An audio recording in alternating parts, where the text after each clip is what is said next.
Joined now by Afghan-born Australian Mina Zaki. Mina played a key role in this evacuation from Sydney. Mina, thanks so much for your time. This is an extraordinary story involving Australian troops, former members of the Afghan National Army, and yourself in Sydney operating as a translator for this effort. Can you give our viewers a sense of how this mission began? Yeah, thanks, Kieran. Thanks so much for having me on. I actually just found out what the actual number was, so I wasn't aware exactly what or how many were in this group.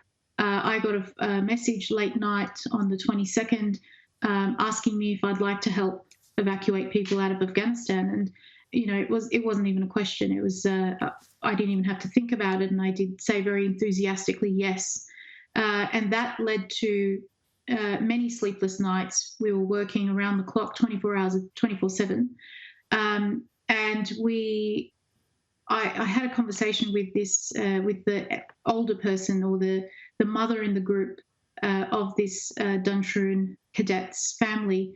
They had been out there for 5 days, I believe, or she said a week, 5 days and 5 nights. So it was, look, I don't even know where to start and where to finish. It was heartbreaking most of the time. It was extremely stressful. I had to constantly reassure her that it's going to be okay. You're so close. You just have to keep going. And, how do you convince someone to keep going when she's just been beaten by the Taliban? Yeah.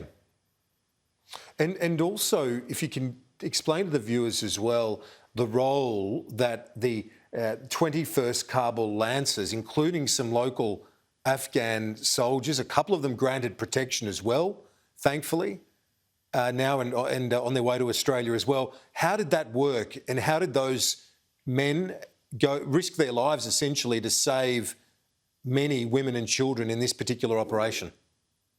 Yeah, so the message that I referred to earlier, I received from the 21st Kabul Lancers, and they are a team of Australians and Afghans who have banded together just before Kabul fell to the Taliban, and their main mission is to evacuate women and children out of Afghanistan. They are an incredible team, I have to say. I mean, I was their TERP, that was my title. And so all I had to do was translate what the instructions that they were providing me to the families that they were rescuing. And it was a strange set of circumstances. It involved lots of messages, lots of phone calls, lots of geo points, so geo pin drops. Send me your location. What can you see? So many other things, like, for example, at one point, a family that was being transferred to the airport, the Lancer who was actually escorting them to the airport was recognised. He was pulled out of the car. He was beaten. He ended up self-suturing, going home, self-suturing, then going and finding the family again, and finishing the job, actually escorting them to the airport. Amazing. On another occasion, the Lancers themselves were at the gate and ready to move through into the processing area. So they were on the brink of safety, and they got a phone call from us to say, this family is having trouble getting through the crowd. Can you go back and help them? They didn't even think about it twice. They left the privileges that they had, went back to get this other family out.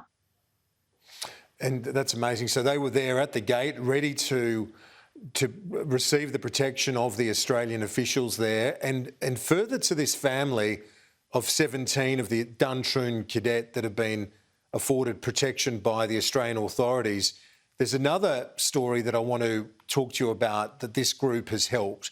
3 generations of women and girls in one family, including a former Afghan member of parliament. This is also quite a touching story as well.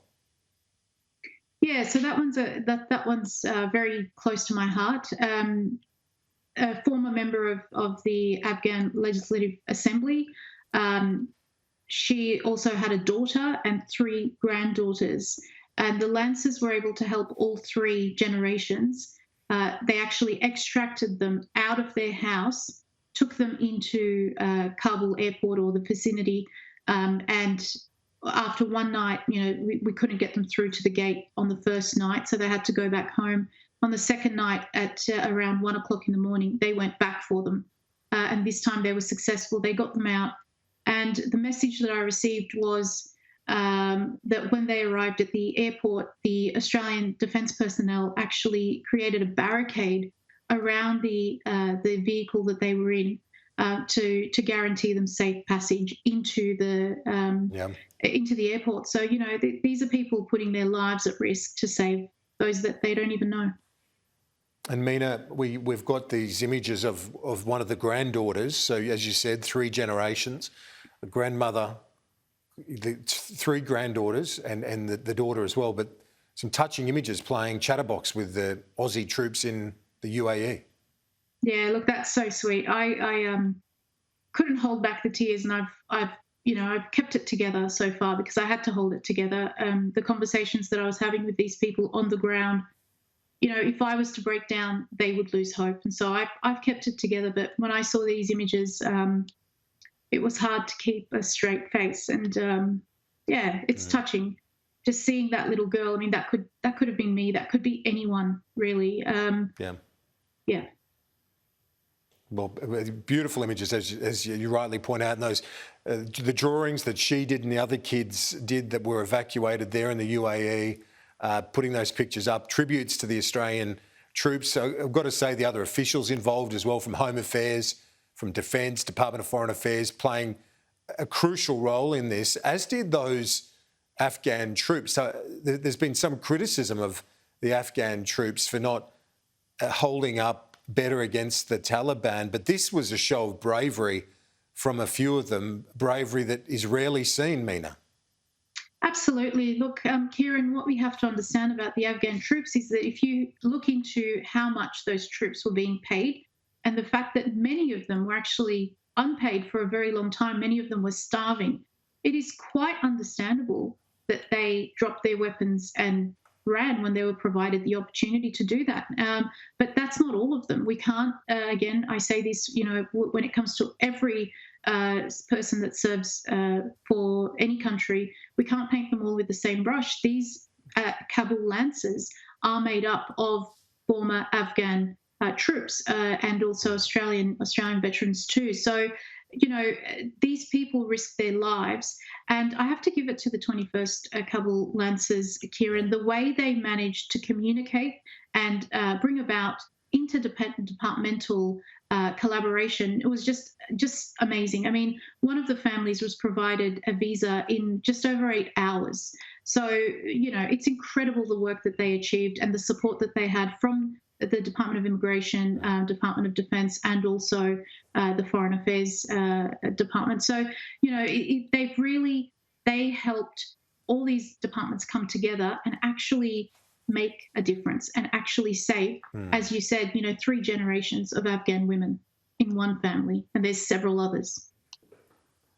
Amazing story of bravery, of dedication here, and in particularly Kabul, in the face of the Taliban threat, from all those officials and military personnel. And well done to you too for your role, Mina Zaki. And I thank you very much for your time and your reflections on what has been an extraordinary couple of weeks for you trying to make a difference from Sydney. Thanks so much, Kieran. I'm so proud to have had the opportunity to do my bit.